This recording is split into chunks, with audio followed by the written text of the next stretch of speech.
A paz do Senhor para todos, sejam muito bem-vindos para mais uma pré-aula da Escola Dominical aqui no nosso canal. Sou o presbítero Denis Pereira, da Assembleia de Deus, Ministério do Belém, em Campinas, São Paulo, e semanalmente temos o nosso encontro aqui para prepararmos a aula da semana. Se você não estiver inscrito no canal ainda, inscreva-se e ative as notificações, dá like no vídeo e deixe o seu comentário, que é muito importante para nós. Nos ajude a chegar a 30 mil inscritos por aqui. Por isso é importante que você se inscreva, comente, curta aí o seu vídeo. Pega aí a sua Bíblia, revista, caneta, bloco de notas. Vamos juntos preparar esta aula.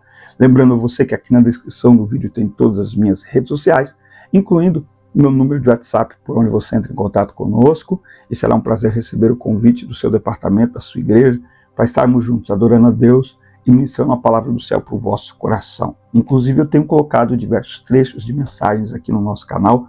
Dá uma olhadinha, tem muito conteúdo abençoado aqui para você, para o seu departamento. Nos comentários, deixe perguntas, deixe sugestões, vamos interagir e crescer juntos com a palavra de Deus. Pegue Bíblia, revista, papel, caneta, bloco de notas, vamos juntos preparar a lição 7 na classe dos adultos, mas antes, roda a vinheta.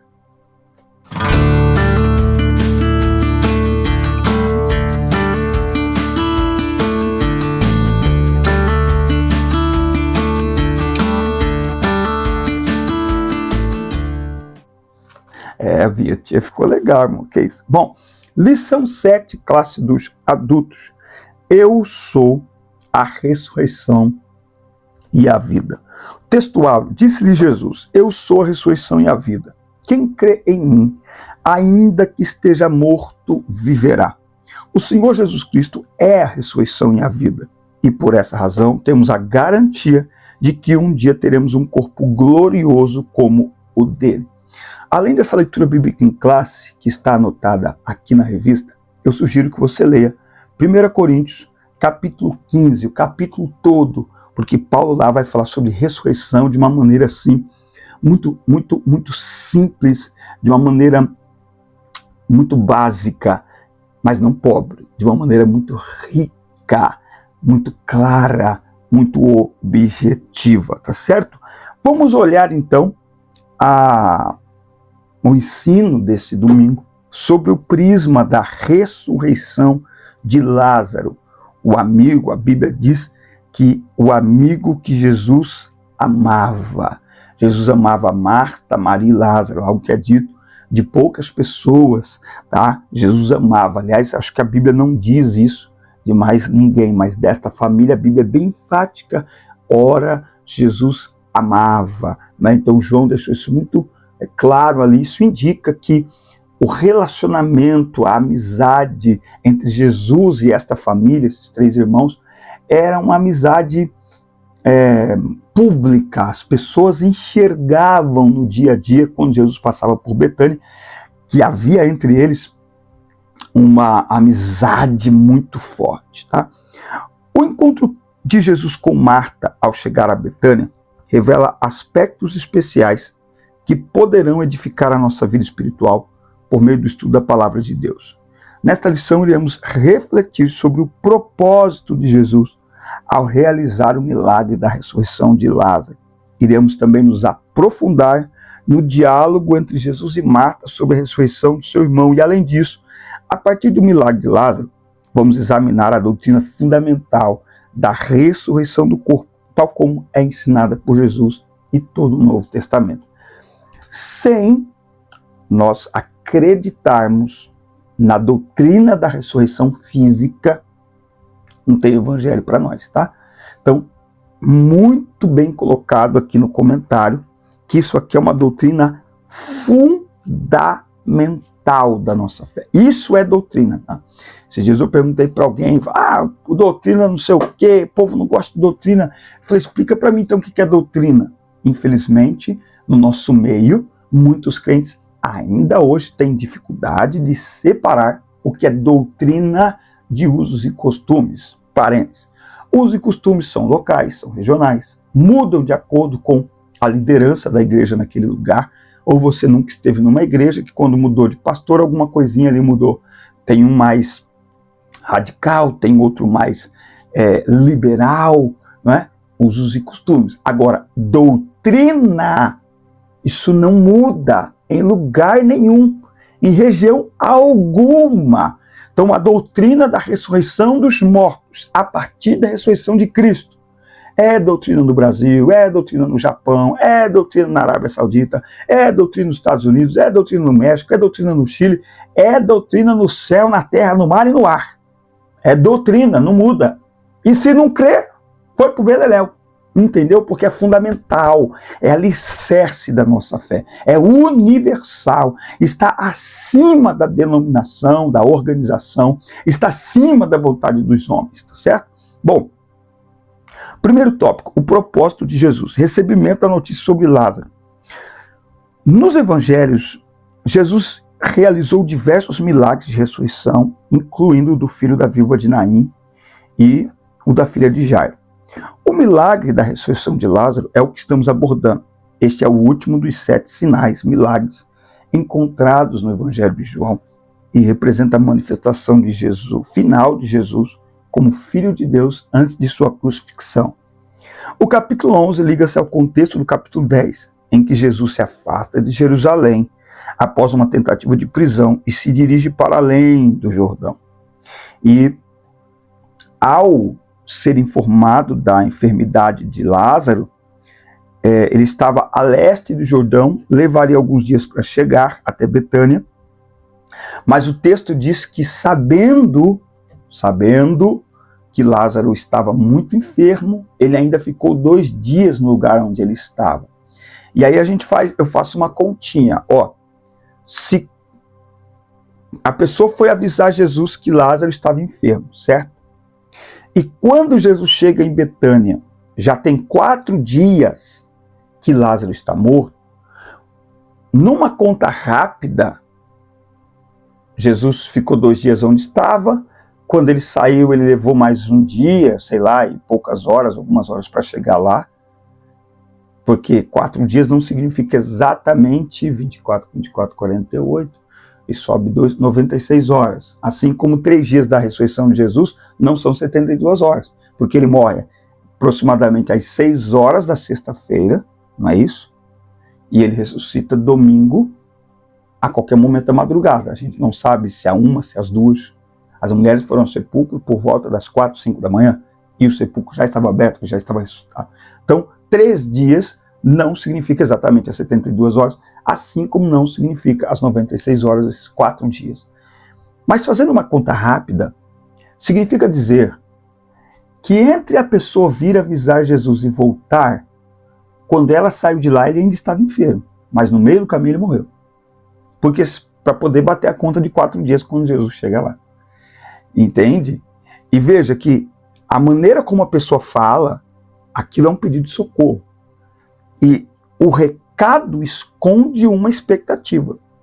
Senhor, aquele que tu amas está enfermo. Não é? Está enfermo. E Jesus fica ainda 2 dias lá. Marta e Maria tinham uma alta expectativa. De novo, o amor entre Jesus e aquela família indicava que a qualquer pedido de socorro, indicava que Jesus as atenderia imediatamente. João capítulo 11, 5. Ora, Jesus amava Marta e Maria e Lázaro. Ouvindo, pois, que ele estava enfermo, ficou ainda 2 dias no lugar onde ele estava. E a expectativa de Marta e Maria era a expectativa de que Jesus viria rápido. Quando Jesus chegou, versículo 17, encontrou Lázaro já há 4 dias no sepulcro. Isso também indica que o velório para os judeus, muitas vezes, ele durava muito mais tempo do que um dia. Isso aqui significa que Lázaro morreu de alguma coisa, de alguma doença muito grave, que de repente poderia, sei lá, não deu tempo nem de embalsamar, já enterra logo ele, porque ele morreu, já foi enterrado.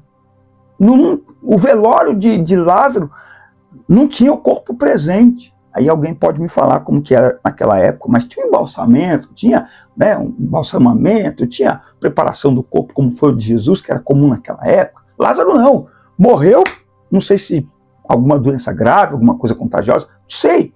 O fato é que era algo muito grave. Ele morre e já vai para o sepulcro. Acabou. Né? Então, quando Jesus chega lá, tem 4 dias que ele está sepultado, não é que ele está morto. 4 dias que ele está sepultado, já era, acabou. Eu acho que pela aceleração aí do estado do corpo, não sei, alguma coisa assim. Então veja, há aqui uma expectativa muito grande. Marta diz assim para Jesus, se tu estivesses aqui, meu irmão não teria morrido. O que é isso? Anote aí, isso aqui é expectativa. Mas eu sei que agora mesmo, tudo quanto pedires ao Pai, Deus te concederá. E aí Jesus diz, teu irmão há de ressuscitar. E disse Marta, eu sei que há de ressuscitar na ressurreição do último dia.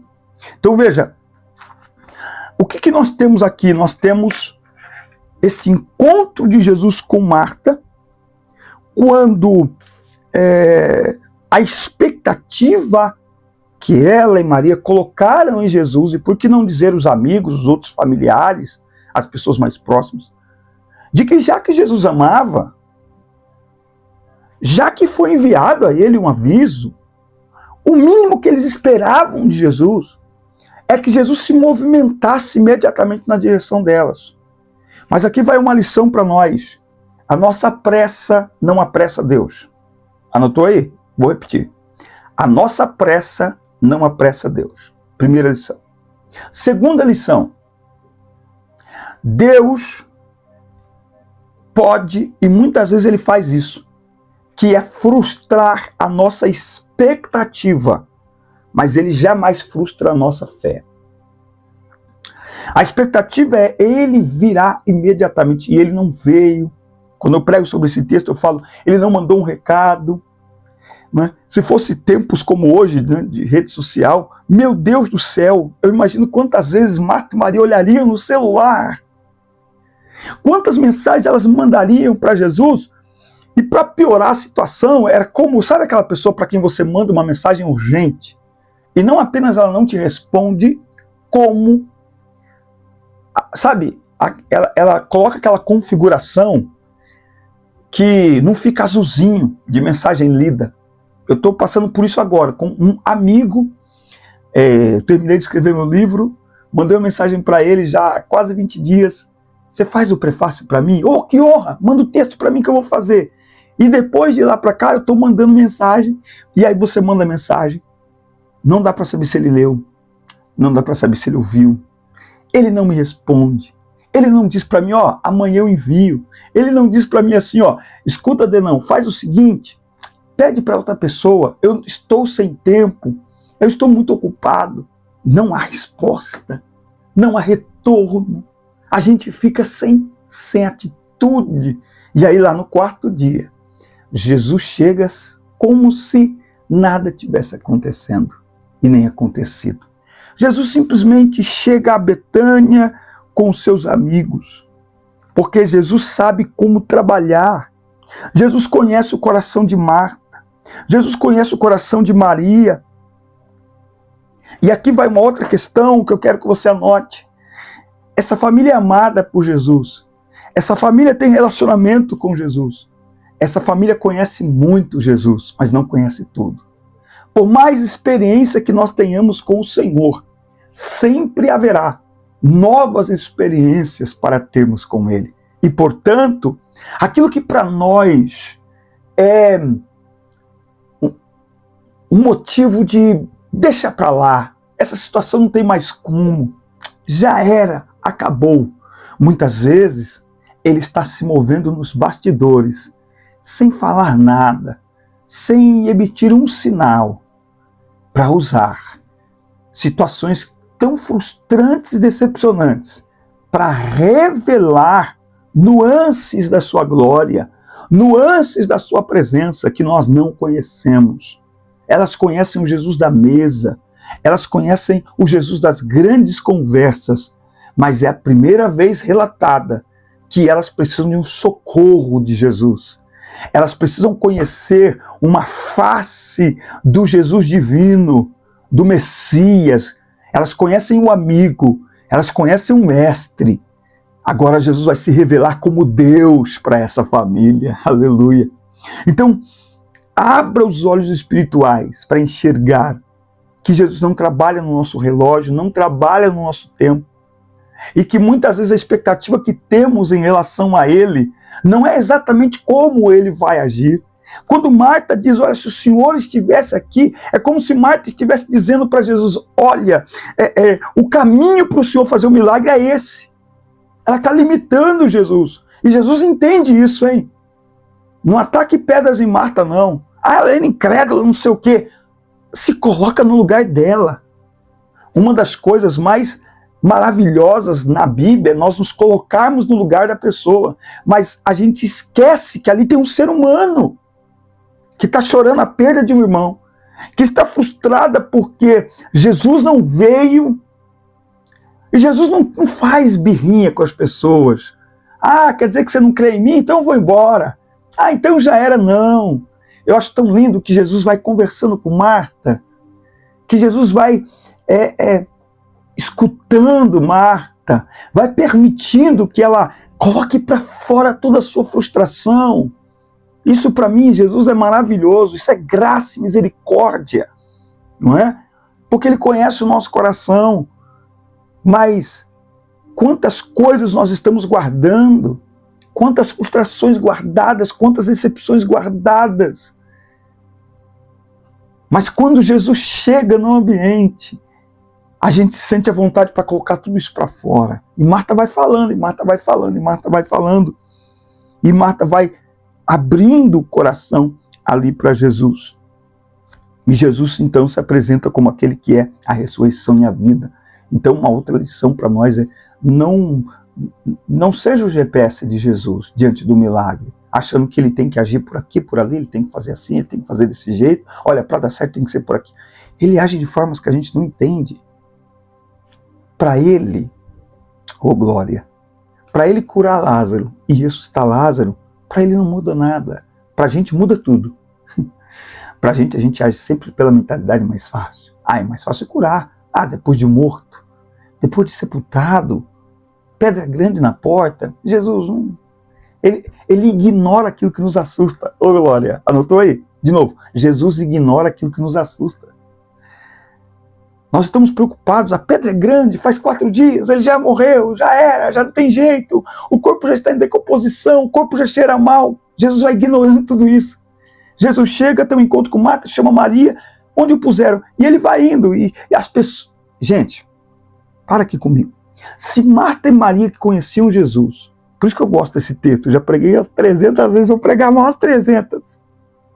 Se Marta e Maria que conheciam Jesus, da mesa, né, da conversa, da amizade, da intimidade, se elas tiveram dificuldade para entender aquele momento, imagina quem não andava com Jesus. A Bíblia diz que a multidão, as pessoas diziam assim, será que este que deu visão aos cegos vai ressuscitar o morto também? Se a gente é levado a achar que Marta estava incrédula diante de Jesus, imagina quem era mais afastado dele. Imagina quem era só multidão, quem não tinha conversa com ele, não tinha amizade com ele. E de novo, eu acho lindo Jesus entrar em cena, ignorar todas as impossibilidades e ressuscitar Lázaro com a mesma facilidade, como se ele tivesse curado um resfriado. Porque para ele, curar e ressuscitar é a mesma coisa. Para ele ressuscitar recém-morto, 2 horas depois de morto, ou 4 dias depois, com o corpo já em decomposição, para ele é a mesma coisa. E é isso que nós precisamos entender, que o milagre, ele, para nós, ele tem estágios que vai ficando, agora já deu, hein? Ixi, agora já era, agora não tem mais jeito. Para Jesus, irmão, tanto faz para ele. Para nós é um ultra milagre. Para ele tem todo o poder. Então, situações que nos assustam são oportunidades para Jesus apresentar mais do seu poder para nós. Para Jesus nos dar novas experiências. Há quanto tempo eles conhecem Jesus, andam com Jesus, sentam uma mesa com Jesus. Mas é como se Jesus estivesse falando para Marta e Maria: eu tenho que me revelar. Tem algo que vocês precisam aprender. Tem um nível de intimidade, de espiritualidade, de presença, de glória, de poder, de autoridade que vocês precisam experimentar. Por isso, esta situação, eu usei ela para manifestar a minha glória dentro daquela casa e através daquela casa para todos nós até os dias de hoje. Muito bem? E por último aqui tem a doutrina da ressurreição do corpo, que eu pedi que você lesse 1 Coríntios, capítulo 15, do 1 ao 58. A doutrina da ressurreição do corpo é o elemento essencial do cristianismo bíblico, eu já falei. O apóstolo Paulo refere-se à mesma ressurreição que abrange todos os mortos, justos e injustos, diferenciando os tempos. Assim sendo, os justos ressuscitarão quando a trombeta tocar durante o arrebatamento da igreja. Os mortos voltarão à vida e seus corpos serão gloriosamente transformados junto com os justos. Por outro lado, os injustos ressuscitarão no juízo final e receberão um corpo inglório destinado à condenação eterna. Então, os mortos ressuscitam em Cristo no arrebatamento. Os mortos ressuscitam primeiro, os vivos são transformados e juntos nos encontramos com o Senhor. E os ímpios serão ressuscitados no juízo final para a condenação eterna. O relato sobre a ressurreição de Lázaro demonstra como Jesus Cristo abordou o tema da morte de entes queridos. Ele sentiu compaixão, chorou e manifestou preocupação porque sabia das dores causadas pela morte. Contudo, ao declarar sobre Lázaro, Lázaro, vem para fora, nosso Senhor revela aquilo que o Deus Todo-Poderoso realizará na vida de todos aqueles que morreram em Cristo. Ao ressuscitar Lázaro, ele evidencia concretamente que também ressuscitará dentre os mortos aqueles que foram salvos. Essa é a nossa viva esperança. Amém, meus irmãos? Então, a partir da ressurreição de Lázaro, nós podemos ver de forma clara o poder de ressurreição de Jesus. O filho da viúva de Naim não chegou a ser sepultado, a filha de Jairo não chegou a ser sepultada. Lázaro chegou a ser sepultado 4 dias depois. Ele está mostrando para nós que não há limite no poder de Deus para agir. Quando o poder de Deus entra em ação, não há dificuldade, não há níveis de dificuldade. Agora, será que vai dar? Sei não. Isso para nós tem. Para Jesus, não. Ele é a ressurreição e a vida. Traduzindo, ele tem todo o poder. Tudo está nas mãos dele. Amém, meus amigos? Forte abraço. Assista, curta, compartilhem, inscrevam-se no canal. E até o nosso próximo encontro, até a próxima aula, quando falaremos sobre uma lição de humildade, tendo como base João capítulo 13. Deus abençoe vocês.